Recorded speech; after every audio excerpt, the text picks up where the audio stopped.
복음원리 제13장 신권. 신권이란 무엇인가? 교사들에게 본장은 소제목 5개로 구성되어 있다. 각 소제목은 신권에 관한 질문이다. 여러분은 이 질문들을 공과의 길잡이로 사용할 수 있다. 교실이 조별 토론을 하기에 적절하다면 반원들을 2명에서 4명으로 나누어 조를 편성하는 것을 고려해 본다. 각 조에게 이 장의 한 부분을 배정해 준다. 반원이 많을 경우 하나 이상의 조에 같은 부분을 배정해 줄 수 있다. 각 조에 다음과 같은 임무를 준다. 1. 자기 조가 맡은 부분을 읽고 토론한다. 2. 소제목의 질문에 답이 될 수 있는 성구를 찾는다. 3. 그 부분과 관련된 자신의 경험을 나눈다. 그런 후 반원들에게 그 경험들 중 몇 가지를 전체 반원들에게 이야기해 달라고 한다. 신권은 하나님의 영원한 권능이며 권세이다. 하나님은 신권을 통해 하늘과 땅을 창조하셨고 또한 다스리신다. 이 권능으로 우주는 완전한 질서를 유지한다. 하나님은 이 권능을 통해 사람에게 불멸과 영생을 가져다주는 모세서 1장 39절 그분의 일과 영광을 성취하신다. 우리 하나님 아버지께서는 그분의 신권 권능을 합당한 남성교회 회원들에게 위임하신다. 그들은 이 신권을 사용하여 인류의 구원을 위해 하나님의 이름으로 행할 수 있다. 이를 통해 복음을 전파하고 구원의 의식을 집행하며 지상에 있는 하나님의 왕국을 다스릴 권한을 받을 수 있다. 하나님께서 합당한 남성과 소년들에게 그분의 신권을 소유하도록 허락하시는 것의 중요성에 대해 생각해 본다. 지상에서 우리에게 신권이 필요한 이유는 무엇인가?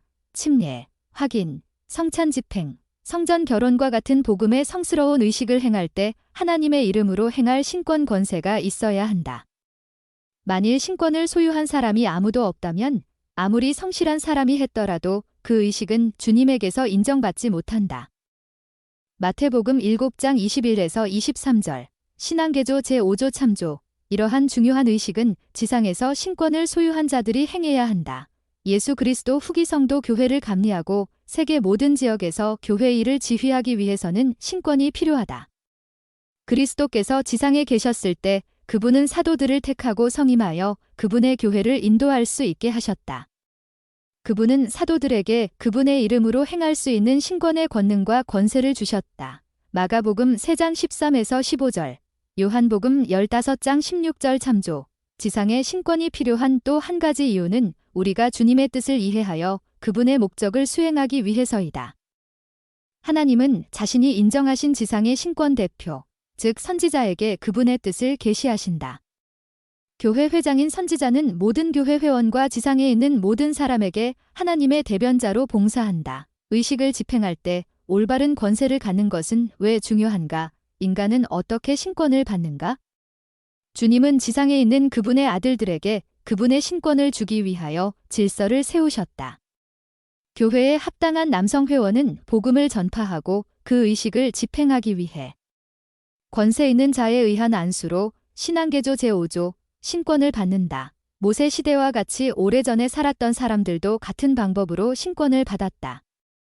이 존귀는 아무도 스스로 취하지 못하고 오직 아론과 같이 하나님의 부르심을 받은 자라야 할 것이니라. 히브리서 5장 4절. 아론은 자신의 신권 지도자인 모세에게서 신권을 받았다.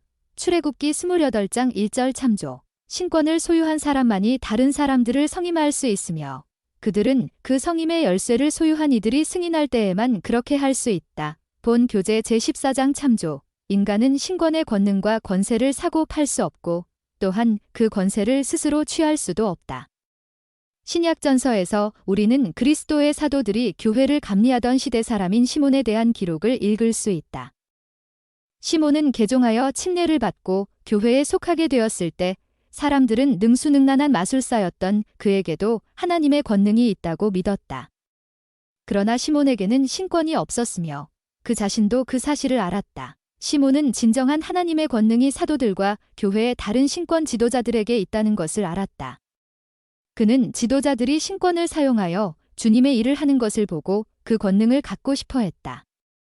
그는 돈을 주고 신권을 사겠다고 제의했다. 사도행전 8장 9에서 19절 참조. 그러나 선임 사도였던 베드로는 이렇게 말했다. 내가 하나님의 선물을 돈 주고 살 줄로 생각하였으니 내 은과 내가 함께 망할지어다. 사도행전 8장 20절. 이 신권의 존귀는 아무도 스스로 취하지 못한다는 것은 왜 중요한가? 신권을 올바르게 사용하는 방법은 무엇인가? 신권은 지상에 있는 하나님 아버지 자녀의 삶을 축복하는 데 사용되어야 한다. 신권 소유자는 사랑과 친절로 감리해야 하며 자기 가족들과 다른 사람들에게 자신을 향한 순종을 강요해서는 안 된다.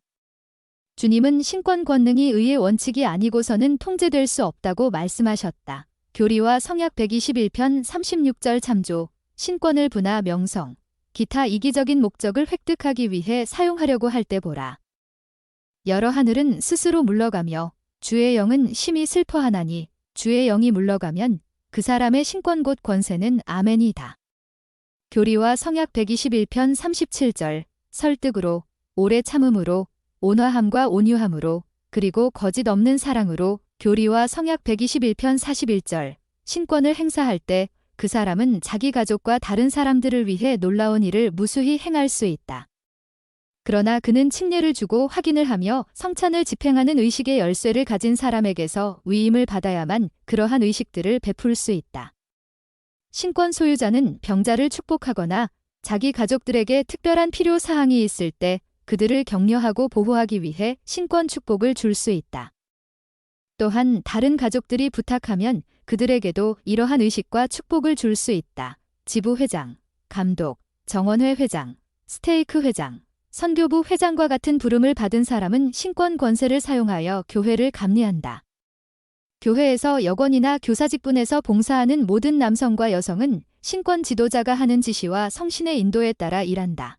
신권을 올바르게 사용할 때 어떤 축복이 오는가? 주님은 다른 사람들을 축복할 목적으로 신권을 사용하는 의로운 신권 소유자들에게 위대한 축복을 약속하셨다. 그리하면 하나님의 면전에서 내 확신이 점점 강하여지리니 신권의 교리는 하늘에서 내리는 이슬같이 내 영혼을 적시리라. 성신은 변하지 않는 내 동반자가 될 것이요 내 홀은 의와 진리에 불변하는 홀이 되며 내 다스림은 영원한 다스림이 되어 강제당하지 아니하고 영원 무궁토록 내게로 흘러오리라. 교리와 성약 121편 45에서 46절. 데이비드 오 맥케이 회장은 신권을 의롭게 사용하는 모든 이에게 다음과 같이 약속했다. 그런 사람은 아름다운 생활을 해나가고 분별력이 예리해져 옳고 그름을 신속하게 판단하며 부드럽고 동정심 가득한 심성을 갖게 될 것입니다.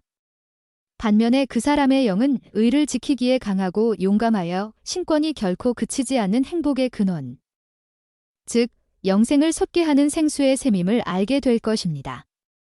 교회 회장들의 가르침. 데이비드 오 맥케이 2003년 116쪽. 여러분은 신권을 통해 어떤 축복들을 받았는가? 보충 성구. 교리와 성약 84편 107편. 교리와 성약 84편 33에서 40절에 나와 있는 신권의 맹세와 성약을 포함한 신권에 관한 계시. 교리와 성약 20편 38에서 67절. 신권의 의무.